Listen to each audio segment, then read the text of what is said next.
Guys, this is Teacher Elaine. So, meron tayong question dito. Hi, kukunin ba ng VAC ang passport during the biometrics appointment or during the interview pa sa embassy? Thank you.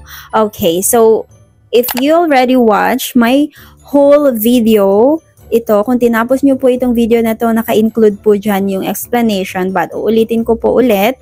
Kung kukunin ba ng VAC ang passport during the biometrics appointment, the answer is yes. Sa window lang siya. Pero ibabalik din po siya sa'yo kasi i-verify lang po yung mga information mo through your DS-160 and to your passport. So, didikitan lang po yan ng sticker based on your visa type sa likod ng passport ninyo and then ibabalik din po right away after your initial interview. And pag binalik na po sa inyo, it means ibibigay na rin po yung confirmation slip.